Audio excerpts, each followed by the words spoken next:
नमस्कार दोस्तों, welcome back. आप देख रहे हैं कॉफी विद सुमित जैन। आज हमारे साथ एक स्पेशल गेस्ट हैं, भारतवासी हैं, भारत के लिए दिल धड़कता है। और जो ये भारत की आवाज है, ये जो सीरीज हमने शुरू करी है, जो ऑर्डिनरी लोग हैं, ये क्या सोचते हैं कि हमारी डायरेक्शन ठीक चल रही है? क्या मोदी जी ठीक काम कर रहे हैं? क्या कांग्रेस एक बेटर ऑल्टरनेटिव है? उसी को बात करने के लिए आज संतोष जी हमारे साथ हैं, नोएडा से जुड़े हुए हैं। संतोष जी, आपका बहुत-बहुत स्वागत है। बहुत बहुत नमस्कार रोहित जी। आपके सभी संतोष जी, दर्शकों को नमस्कार। Thank you. संतोष जी, देखिए, एक तो हमारा कनेक्शन ये है कि आपने भी पैकेजिंग इंडस्ट्री में बहुत लंबा काम किया है।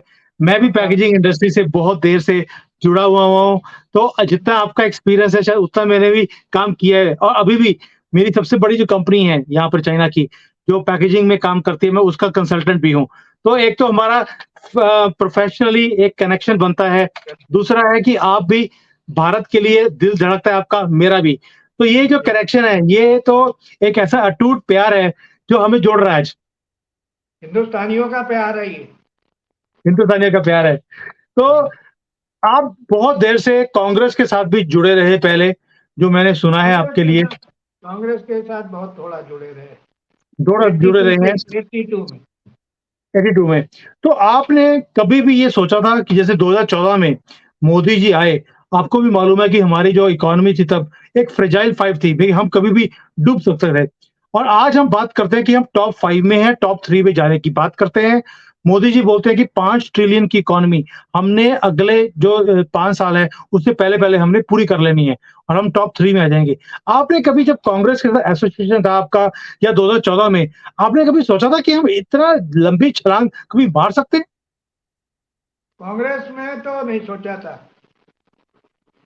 कांग्रेस में मैंने 2 साल काम किया कानपुर में, तब नहीं सोचा ऐसा कुछ होने वाला है। उसके बाद कानपुर छोड़ के दिल्ली में बस गए, उसके बाद धंधे में लग गए। 2013 से मैं मोदी जी के लिए इनडायरेक्ट काम करता हूँ, सोशल मीडिया पर प्रचार, बगैर किसी लालच के, बगैर किसी उसके। लेकिन अब $5 ट्रिलियन इकोनॉमी मोदी जी बना लेंगे और उसमें सबसे बड़ा योगदान जहां आप बैठे हो उनका भी है। वो कैसे? अब आप समझिए, अगर चाइना ने हिंदुस्तान के ऊपर जमीन कब्जा करने का ट्राई ना किया होता तो ये जो खटपट है ये बंद होती, वहां से इंपोर्ट बंद होता? कभी नहीं होता।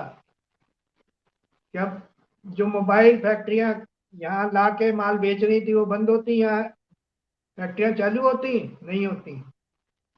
इसी तरह चाइना का बहुत सारा काम इंडिया ने रोक दिया, इंपोर्ट, वो इसी, अब वो सब इंडिया में बनेगा। तो चाइना ने एक तरह से मोदी को पुश किया ना कि तुम हमारा साथ छोड़ो। इनडायरेक्ट उन्होंने इंडिया को मजबूत करने का रास्ता दिखा दिया ना, कि जो आत्मनिर्भर भारत के लिए जो मोदी का प्रचार चालू हुआ उसके बाद ही ज्यादा चालू हुआ। हुँ। देखिए, चाइना ने तो कभी सोचा नहीं था कि वो हमें तंग करता है और हम ऐसा स्टैंड ले लेंगे, जो आज शायद यूरोप, अमेरिका भी वो स्टैंड नहीं ले पाया कि इनके ऐप्स को बंद कर दिया, इनके इम्पोर्ट्स बंद कर दिए जैसे भारत ने किया है। वो आज अब भी कर नहीं पा रहे इस चीज़ों को। अब वो ऐप इंडिया की देखा देख और कंट्री भी बंद करने लग गई। आप समझे ना, चाइनीज को और जगह भी इफेक्ट है। जब मोदी कर सकता है तो हम क्यों नहीं कर सकते हैं? जो कि मैं तो चौधरी हूँ वर्ल्ड का। यूएस भी अब करने वाला चालू हुए ऐप बंद। हुँ, लेकिन गोयनका जी, हमने 3 साल पहले बंद कर दिए, उनको 3 साल के बाद अब अकल अकल आ रही है। आप आप फ़र्क तो समझे, देखिए। अब आप वहां देखो ना, बाइडन बाप बेटों की सांठ गांठ है ना चाइना से। ट्रू। तो तो वो ऐसे तो कैसे बंद हमारे यहाँ पे करेंगे? भी ऐसे तो अब हमारे यहाँ पे जो गांधी फैमिली है, इसका भी पूरी गांधी गाँठ-साँठ है उनके साथ, नेहरू के जमाने से है। नेहरू के ज़माने से। नेहरू के जमाने से। जब चाइना ने तिब्बत पे हमला किया तो उनके पास खाने का चावल नहीं था। हिंदुस्तान के नेहरू जी ने चावल दिया, 3500 मीट्रिक टन चावल। क्यों दिया भाई? हिंदी चीनी भाई भाई कर रहे थे और घुसवा दिया चाइना को इंडिया में। क्यों घुसवाया? हुँ। तब से चला हुआ आज तक चल रहा है। आज आज बीजेपी के प्रेस कॉन्फ्रेंस हुई है, उसमें वही तो सवाल पूछा गया है इनसे कि बताओ भाई राहुल गांधी, तुम्हारा सीक्रेट एग्रीमेंट क्या है चाइना के साथ?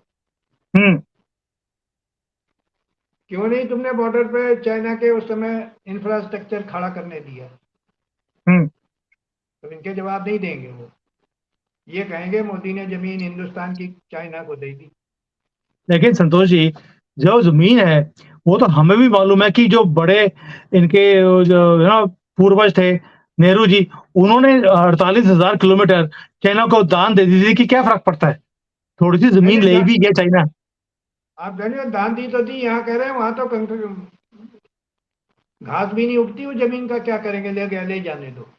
हम्म और जब इन्हें, अब चाइना क्या, हमारे को तो ये लगता है चाइना को जब मोदी को लेट डाउन करना हो या राहुल गांधी का कुछ उन्हें उपचार कराना हो तो अपनी सेना भेज देते हैं बॉर्डर पे। और उन्होंने ये बिल्कुल नहीं सही। सोचा था, उन्होंने कभी नहीं सोचा होगा कि हिंदुस्तान ऐसा रिटेलिएट करेगा। यस। अब उन्हें रिटेलिएशन मिलने लग गया ना, तो अब आगे नहीं बढ़ना चाहते। देखिए संतोष जी, चाइनीज में जो कम्युनिस्ट कंट्रीज होती हैं, इनकी एक अच्छाई अच्छाई भी है और एक बुराई भी है। अच्छाई ये है कि ये नेशनलिस्ट होते हैं, लेकिन बुराई ये है कि इनको पैर पीछे करना इनको सिखाया ही नहीं गया। अब उन्होंने पैर तो आगे कर लिया और उनको ये नहीं समझ आ रहा कि पीछे कैसे करें, और हम तो पीछे फेस हटने वाले हैं नहीं। फेस सेविंग नहीं मिल रही है ना उन्हें। यस, फेस सेविंग नहीं है। और वो हाँ, फेस सेविंग जो है वो अपनी भी चाहते हैं और राहुल गांधी को भी देना चाहते हैं कि भाई हाँ, 24 में राहुल गांधी की हार पक्की है, इसको फेस सेविंग कैसे दी जाए। वो ना मिलनी है ना मिलेगी। नहीं मिलेगी। ना चलिए वो चाहे अब कितने कितने बार लॉन्च करते रहे उनके पार्टी वाले, अब क्या करेगा, बेकार। बेकार। अच्छा एक चीज बताइए मुझे आप कि जो मोदी जी हैं, इनका हमने देखा है कि जिस कंट्री में जाते हैं, वहाँ का हाईएस्ट अवार्ड लेकर आ जाते हैं। मुझे लगता है इन्होंने म्यूज़ियम खड़ा करना है, इस चीज़ों का पूरे अवार्ड्स को करने के लिए एक पूरा म्यूज़ियम मोदी जी के लिए खड़ा करना पड़ेगा। ये क्या वो तो, चक्कर है कि जहाँ जाते हैं, सबको मगन-मुग्ध कर देते हैं ये लोग। अब आप समझे ना, हर वर्ल्ड का लीडर उन्हें अपने साथ मिलाना चाह रहा है ना। कोई पैर छू रहा है, कोई डैडी बोल रहा है, कोई वर्ल्ड लीडर बोल रहा है। अब साउथ अफ्रीका के पेपर कल के देखिए आप, मोदी जी लेके दिखा रहे थे फोटो। तो वहाँ इस समय अभी कल रेटिंग आई है, वर्ल्ड की कोई एजेंसी रेटिंग करती है, अब मोदी जी को सबसे ज्यादा 72% रेटिंग मिली है, वर्ल्ड हुँ, नंबर वन। और पीछे 8 साल से लगातार वर्ल्ड नंबर वन है रेटिंग में। True, true. संतोष जी, देखिए आज आज कई लोग बोलेंगे हमें कि भई आप तो मोदी जी की तारीफ़ कर रहे हो। भाई हम मोदी जी की तारीफ नहीं कर रहे, दुनिया मोदी जी की तारीफ कर रही है, उसकी हम प्रशंसा करते हैं कि मोदी जी ने ऐसा एक रिलेशनशिप बनाया है पूरी दुनिया में और भारत का नाम ऊँचा कराया है। हम भारत से बाहर रहते हैं। हमने जो हमारी वैल्यू देखी है हमारे कंट्री की, मोदी जी की, वो हम महसूस कर सकते हैं। शायद भारत में रहते हुए लोगों को इसका एहसास भी नहीं है। ना जो जो विदेश में भारतवासी रह रहे हैं उनका गर्व अब सीने से चौड़ा होता है। यस, हाँ, मैं लोगों के सुनता हूँ ना, तो कहते हैं कि अब हमारा गर्व गर्व से हम सीना उठा के चलते हैं। यस। तो संतोष जी, देखिए जब तक हमारी जैसे इकोनॉमी है, हमारे पास जो मर्ज़ी हो, जब तक हमारी इकोनॉमी स्ट्रॉन्ग नहीं होती, तो हमारी भी इज़्ज़त कोई करेगा नहीं। कांग्रेस के टाइम पर हम कभी भी गिर सकते थे क्योंकि उन्होंने कुछ किया ही नहीं देश के लिए और इसीलिए हमारी इज़्ज़त नहीं थी। आपको नहीं लगता कि जो मोदी जी ने इकोनॉमी के ऊपर काम किया है, एक होड़ लगी हुई है हर एक स्टेट के अंदर। भी गुजरात कहता है कि मैं 1 ट्रिलियन की इकोनॉमी मैं बनाऊँगा। यूपी कहता है सबसे पहले मैं बनाऊँगा। जो बीजेपी स्टेट्स हैं, उसके अंदर जो ये होड़ है, ये नहीं लगता आपको कि इससे देश जो और जल्दी तरक्की करेगा? देखिए, महाराष्ट्र, गुजरात, कर्नाटका, तमिलनाडु, ये पहले से ही, हैदराबाद, ये पहले से ही समझे डेवलप थी। जो इधर ईस्ट या नॉर्थ का हिस्सा है ये निगलेक्टेड था एक तरह से, जबकि ज्यादातर प्राइम मिनिस्टर यूपी ने दिए हैं। यस, ज्यादातर एक देवा गौड़ा छोड़ दो, आप 2-3 को छोड़ दो तो सब यूपी के हैं। लेकिन जितना यूपी के लिए मोदी ने आके किया, ये नेहरू गांधी परिवार ने 2014 तक नहीं किया कुछ। अपनी कंस्टिट्यूंसी छोड़ के क्यों भागे राहुल गांधी? भागना पड़ा ना, जब कुछ किया नहीं था, किया होता तो क्यों भागते? ट्रू। आपकी तो ये भी खबर है कि सोनिया गांधी भी भाग रही हैं। और अब आप समझिए, योगी के आने के पहले यूपी में माफिया राज था, कोई इंडस्ट्रियलिस्ट आना नहीं चाहता था। अपहरण उद्योग मुलायम सिंह के पहले शासन में चालू हुआ, तब दुनिया जानी अपहरण उद्योग क्या होता है। नहीं, उसके पहले अपहरण नहीं होते थे। ये सिंडिकेट बना के मुलायम सिंह ने चालू किया है, और उसकी वजह से माफिया राज हो गया यूपी में। कोई इंडस्ट्रियलिस्ट आना नहीं चाहता। मेरा जन्म कानपुर में हुआ। कानपुर एक जमाने में टेक्सटाइल का सबसे बड़ा हब था इंडिया का, मैन्युफैक्चरिंग। तब वो लाल झंडे वालों ने बर्बाद कर दिया। आज एक फैक्ट्री कानपुर में नहीं चालू हुई। नहीं, किसी जमाने में लाल इमली पूरे वर्ल्ड में मशहूर होती थी। अब मोदी योगी के आने के बाद से माफिया पे जो ट्रैक्टर पलटना चालू हुआ है, बुलडोजर चले हैं, तब एकदम समझे, एकदम ड्रास्टिक चेंज हुआ है। अब आप जानिए, ताजमहल के अलावा यूपी में कहीं कोई टूरिस्ट स्पॉट नहीं था। आज बनारस, वाराणसी, काशी विश्वनाथ पिछले साल 1.5 करोड़ टूरिस्ट आया है। और अब जनवरी के बाद अयोध्या चालू होगा तो समझो आप क्या हाल होने वाला है। राम मंदिर के द्वार खुलते ही बहुत बड़ा टूरिस्ट स्पॉट बनने वाला है। Yes yes yes. लेकिन गोयनका जी, एक चीज बताइए कि एक तो हम देखते हैं कि जैसे आपने बोला कि एक होड़ है गुजरात की, यूपी की, महाराष्ट्र की कि हम आगे निकलें। हम कैसे भारत के अंदर $1 ट्रिलियन की इकोनॉमी हम अकेला एक स्टेट देगा। दूसरी तरफ हम देखते हैं, दूसरी तरफ देखते हैं कि जो कांग्रेस है, कांग्रेस की जो स्टेट्स हैं वहां पे ये होड़ है कि $1 ट्रिलियन सबसे पहले कौन खर्च करेगा और कौन खाएगा। ये जो ड्रास्टिक चेंज है, ये कब? अभी कर्नाटक में इलेक्शन हुए, बीजेपी बाहर हो गई, कांग्रेस ने फ्री के नाम पे जीत लिया। अब इस बजट में उन्होंने कह दिया हमारे पास 1 पैसा नहीं है डेवलपमेंट के लिए, सब फ्री में चला गया। फ्री की स्कीमों में जितनी इनकम है सब जाएगी। अब वहां जब क्या होगा, इंफ्रास्ट्रक्चर नहीं डेवलप होगा, क्या होगा? वो डुबाएंगे ना। और जो फ्री में बटेगा वो आधे से ज्यादा माल कांग्रेसी खुद खा जाएंगे। ट्रू, बिल्कुल ठीक है। पहले भी ये कुछ किया इन्होंने। इनका तो इतिहास यही है। अब तो गोयनका जी, यूपी में बहुत तगड़ा डेवलपमेंट होने जा रहा है। 1 ट्रिलियन इकोनॉमी 5 साल के अंदर हो जाएगी। हो जाएगी। बिल्कुल, इंडस्ट्री आ रही है, इंफ्रास्ट्रक्चर डेवलप हो रहा है, बिल्कुल हो जाएगी। गोयनका जी, अभी आपने एक बहुत अच्छी बात करी थी कि भी सोनिया गांधी भी रायबरेली छोड़ के भाग रही हैं। ये देश को छोड़ के कब भागेंगे, ये बताइए आप।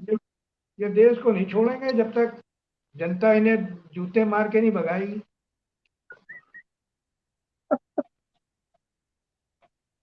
देश क्यों छोड़ेंगे? ये मालिक बने बैठे हुए हैं, आप समझे ना। इन्हें कुछ नहीं माँ बेटों को करना, पैसा तो आ ही रहा, हर स्टेट इन्हें पैसा दे रही है जहां जहां इनकी गवर्नमेंट है। 1 साल रहे थे कमलनाथ तो बोरे आते थे भर भर के, यहाँ पे पकड़ा गया था एक आदमी बोरे लिए। और तो DK शिवकुमार है, पहले पहुंचाता था फिर पहुंचाएगा। अभी तक तो एक स्टेट थी इनके पास, छत्तीसगढ़ वाला, बेचारा गोबर में भी घपले कर रहा था। उसका तो गोबर का भी घपला पकड़ा गया अभी। बिल्कुल सही कह रहे हो आप। अच्छा गोयनका जी, हमने एक तो बात कर ली कि अभी जो तरक्की है देश की, मोदी जी ने एक ऐसी पटड़ी पे लेके आ गए हैं कि पहले तो गाड़ी चलती थी, अभी तो प्लेन की स्पीड पे हम आगे निकलेंगे। लेकिन इसको आगे लेके जाने के लिए आपको नहीं लगता कि कहीं न कहीं जो एजुकेशन के रिफॉर्म्स हैं, वो नहीं हो पा रहे, उसके ऊपर मोदी जी को काम करना चाहिए?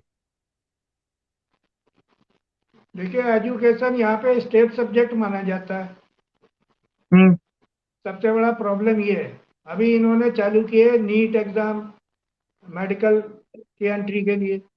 यस, अब कई स्टेट बवाल मचा रही है ना, क्योंकि उनके अब तमिलनाडु है, वहाँ पे जितने बड़े बड़े लीडर हैं सबके या तो मेडिकल कॉलेज है या इंजीनियरिंग कॉलेज है।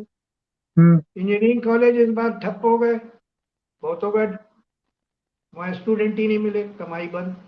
अब मेडिकल ही प्रोफेशन बचा हुआ है, और वो जानबूझ के बवाल मचवाते हैं कि नीट खत्म करो, नीट खत्म करो तो डायरेक्ट स्टूडेंट भर्ती करेंगे मनमाना पैसा लेके। हुँ। तो रिफॉर्म इतना इंडिया में हर चीज का आसान नहीं है, डिक्टेटरशिप तो है नहीं। डेमोक्रेसी में तो आप समझे ना, हर कोई अपने अपने फायदे पहले देखता है। संतोष जी, वो तो ठीक है। देखिए, हम पॉलिसी जो है वो सेंटर से बनती है। स्टेट मैटर है कि उसको एक्सेप्ट करे या ना करे। तो लेकिन जो बीजेपी की स्टेट्स हैं, उसके अंदर तो इम्प्लीमेंट कर सकते थे ये, ताकि वहाँ पे अरे स्किल धीरे डेवलपमेंट धीरे, का काम हो और देश तरक्की और तेज़ी से करेगा। अब स्किल डेवलपमेंट पहले तो कोई जानता नहीं था, मोदी के आने के बाद ही तो स्किल डेवलपमेंट चालू हुआ। हुँ, इसके पहले तो स्किल डेवलपमेंट शब्द ही कोई नहीं जानता होगा, उसका मीनिंग ही नहीं जानता होगा।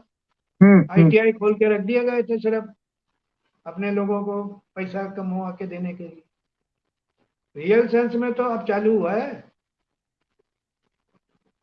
अभी आप समझे ना, चाइना में बहुत फर्क है। एक कम्युनिस्ट चाइना है, उन्होंने सब चीज ओपन कर लिया, लेबर हुँ। रिफॉर्म भी कर दिए। अब यहाँ पे आप करके देखो, सबसे पहले वही डंडा लेके खड़े हो जाते हैं, झंडा लेके। झंडे यहाँ वालों का बहुत, तो हल हल निकल सकता है। ऐसा तो नहीं है कि झंडे वालों का हल ना निकले। अगर यूपी में गुंडों का हल निकल सकता है, तो झंडे वालों का हल क्यों नहीं निकल सकता? ये यूपी विल में चाहिए तो ग अब समझो ना, इतनी बिल चाहिए ना, इतना बिल पावर चाहिए। आज सिर्फ दो स्टेट हैं जो कस के काम कर रही हैं, एक यूपी है, एक आसाम। हुँ। वो योगी से भी 3 कदम आगे है। आप समझे ना, वो तो कहता है हमें मुसलमानों के वोट ही नहीं चाहिए, ऐसी की तैसी में जाओ। हुँ। तो ऐसी ऐसी विल पावर भी तो होनी चाहिए, ऐसी उसमें जनता में उसकी पकड़ भी तो होनी चाहिए। तो संतोष जी, दैट मीन्स आपने जो बोला कि एक चीज़ बोली आपने कि भई हमारी डिक्टेटरशिप नहीं है, ये डेमोक्रेसी है, इसमें काम करना आसान नहीं है। दूसरी तरफ हम देखते हैं कि डेमोक्रेसी के अंदर भी 2 लोगों ने काम करके दिखाया है। दैट मीन्स विल होनी चाहिए, काम कुछ भी बिल, हो, पॉसिबल है। हाँ बिल, बिल होनी चाहिए ना। अब हर एक की अपनी अपनी स्टेट की भी परिस्थितियां हैं, उनकी डेमोग्राफी भी है, उन्हें बहुत कुछ देखना पड़ जाता है। हुँ, देखिए आप समझे ना, अ अगर आप जहाँ मुस्लिम वोट ज्यादा है वहाँ ज्यादा चल नहीं सकता ना मामला।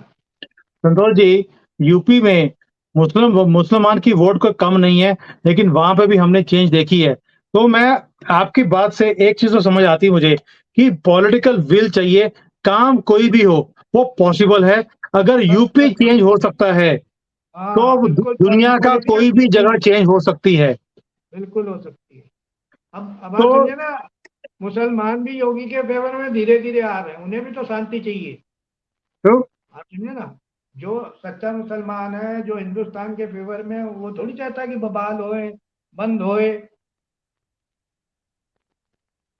तो धीरे धीरे अगर बिल हो तो सब कर सकता है। बिल्कुल सही। तो बस संतोष जी, आज बहुत अच्छा लगा आपसे बात करके क्योंकि आपने एक मुद्दा पकड़ा है कि भारत और आपको भी विश्वास है कि भारत अब तेज़ी से बढ़ रहा है। 5 बिल्कुल बढ़ ट्रिलियन रहा मोदी जी बोल रहे हैं, तो मोदी जी करके दिखाएँगे। योगी जी नीचे से जो चीज़ें टाइट कर रही हैं, जो स्क्रू टाइट कर रहे हैं, वो टाइट करने में लगे हुए हैं यूपी जैसे स्टेट में। है। और जब या यूपी 5 ट्रिलियन इकोनॉमी में यूपी सबसे बड़ा कंट्रीब्यूटर होगा। सबसे बड़ा होगा। यही हाँ, चीज़ तो मैं सुनने के लिए आपको बुलाया मैंने आपको क्योंकि आप यूपी से हैं, आपको मालूम है कि ग्राउंड रियलिटी क्या है। अब आपने एक तो और चीज़ बोली कि भई जो मुसलमान हैं, वो भी योगी जी को पसंद करते हैं, उनकी तरफ आना शुरू हो गया उन्होंने। उन्हें उनका काम पसंद है, उन्हें भी शांति चाहिए, उन्हें भी अब आप डेवलपमेंट समझे ना, चाहिए। योगी योगी मोदी दोनों की जो पॉलिसी है, उससे जो गरीब मुसलमान है जिसे यहाँ पे पसमानदा मुसलमान बोला जाता है, वो इनके फेवर में आ रहा है। तो इनके उन्हें फेवर क्या में आ चाहिए? रहा है। उन्हें रोटी चाहिए, काम चाहिए, उन्हें बवाल नहीं चाहिए। हम्म। बवाल तो ये जो उनकी रोटियां खा रहे हैं, उन्हें लड़ा भिड़ा के, उन्हीं को ज्यादा परेशानी है। उन्हें क्या परेशानी है। तो दैट मीन्स संतोष जी, एक चीज तो क्लियर है कि जो ये सपना मोदी जी दिखा रहे हैं, ये सिर्फ ड्रीम्स नहीं है, ये एक्चुअल में हकीकत होने वाला है। और इसीलिए हम भी उनकी रिस्पेक्ट करते हैं और दुनिया भी उनके पैरों को हाथ लगाती है और उन्हें सैल्यूट करती है कि अगर आप इतने बड़े डेमोग्राफिक में जहां पे इतनी कॉम्प्लेक्सिटीज हो, उस कंट्री को आप इतनी तरक्की पे लेके जा सकते हैं, तो आपके आप पास कोई ना कोई जादू की छड़ी तो है मोदी जी के पास, जो बिल्कुल है। घुमाते हैं और सारे काम हो जाते हैं। अभी आप समझे, कल इंडिया टीवी ने, इंडिया टुडे ने सर्वे किया है, जो कि आप समझे इनडायरेक्ट में मोदी के अपोजिशन में, ट्रू। डायरेक्ट में नहीं, इनडायरेक्ट में है। वहां हम्म। बैठे हैं राजदीप सरदेसाई। अब उन्होंने कल सर्वे किया, 308 सीट तो उन्होंने दिखाई है मोदी को मिल रही है, और 52% अप्रूवल रेटिंग है। हम्म। और अभी तो पड़े हैं 6 महीने। 6 महीने में मोदी जी क्या करेंगे, ये ये मोदी जी भगवान, जाते हैं। मोदी जी कि 6 महीने में कुछ ना कुछ सगुफा एंड में आएगा, दिसंबर में, बहुत तगड़ा वाला। दिसंबर आपने में भी एक अपनी, प्रेडिक्शन कर दी है दिसंबर की। हमारे पास पंचोली जी आते हैं, एक रविंदर पंचोली जी, और आरएसएस के लोग आए थे हमारे शो के ऊपर। उन्होंने अक्टूबर बोला था कि अक्टूबर तक देखिए क्या क्या चेंजेस आती हैं। आपने दिसंबर की डेट दे दी आज, हम बड़े पता है ठोक के दिया आपने। दिसंबर तक कुछ ना कुछ होगा जरूर, इलेक्शन से पहले पीओके इंडिया में आ जाए, बहुत बड़े चांस हैं। बहुत बड़े चांस है। चलिए, आज तो जब पाकिस्तानी लोग हमारा ये चैनल को देखते हैं, उनको तो पसीने आने वाले हैं ये बात सुन के ही, जो आपने बोल दी आज। नहीं है तो राजनाथ सिंह बोल चुके हैं थोड़े दिन पहले, तो कुछ बड़ी बात नहीं है कि कुछ ना कुछ होगा जरूर दिसंबर तक, मान के चलो आप। देखिए, एक मैंने एक चीज साल देखी है, बीजेपी वाले जब तक कोई काम करना ना हो, उससे पहले बोलते नहीं है। इन्होंने 9 साल पीओके के बारे में कोई बात करी नहीं। ये अभी मैंने देखा है पिछले 2-3 महीने में, ये स्पीड जो है पीओके को हम वापस लेकर रहेंगे, ये पहली बार हमने सुनना शुरू किया है। दैट इसके मीन्स कि इसके अब कुछ ना कुछ होगा। इसके हम आपको, हमारी एनालिसिस क्या है कि 2-3 महीने में धारा 370 का सुप्रीम कोर्ट का डिसीजन आ जाएगा। हम्म। हो गया ना एक तरफ से क्लियर। जो बहस चल रही है उसके हिसाब से कोई दम नहीं है अपोजिशन की, पक्का सरकार जीतने वाली। पाकिस्तान पे खाने के है नहीं पैसे, गोला बारूद है नहीं उनके पास, कह रहे हैं अभी तो प्रैक्टिस भी बंद कर दी है उन्होंने। हम्म। जिसके पास अपने खाने के नहीं है, वो सेना को तनख्वाह देने के पैसे नहीं है, वो 2 दिन का झंड बवाल झेल पाएगा? सही बात है। जब घुसना चालू है तो रोके नहीं, रुक पाएंगे ये। तो आप मान के चलो कि दिसंबर तक में होने वाला है कुछ बहुत बड़ा। संतोष जी, जब इनके पास दाने थे, तब तो पतलून उतार के 90,000 लोग इनके तब खड़े हो गए थे हमारे सामने। जब इनके पास पैसे भी थे, पूरी दुनिया की सपोर्ट थी, तो ये हमारे सामने खड़े नहीं हुए, पतलून उतार के खड़े हुए थे। अब तो कुछ भी नहीं है, तो अब पता नहीं क्या करेंगे। भाई पहले तो इन्हें लोग पैसा देते भी थे ना, बाहर वाली कंट्री, अब वो भी नहीं देता कोई। हम्म। ये तो एटम बम का नाम ले लेके दुनिया को डराते हैं, तो मोदी तो डरने वाले नहीं है ना। सही बात है, बिल्कुल लेकिन सही भाई बात जो है। हमारे पास है वो देखने के लिए तो है नहीं, तो अब उनकी वो बोगी भी नहीं चलने वाली है। वो बोगी चलने वाली नहीं है। चलिए संतोष जी, आज इसी को बात को यहीं पर विश्राम देते हैं। 25 ओके मिनट ओके। का शो हो गया आपके साथ, मुझे था कि 10 मिनट लगाएंगे और ये बातें चलती रहेंगी। दोबारा फिर मिलेंगे इसके ऊपर फिर बात मिलेंगे। करने के लिए कि कैसे देश की तरक्की हो रही है, आम जनता क्या सोचती है मोदी जी के बारे में, उनके काम के बारे में, और कौन से काम करने चाहिए। अगली बार बात करेंगे। आज बात करी हमने कि कौन से काम हो रहे हैं, अगली बार बात करेंगे कौन से ऐसे काम हैं जो हम भारतीय देखना चाहते हैं कि मोदी जी ये भी काम जल्दी से करें। सो Santosh ji, thank you so much. आज बहुत मजा आया आपके साथ बात करके। अगली बार फिर मुलाकात होती है। जय हिंद। जय हिंद।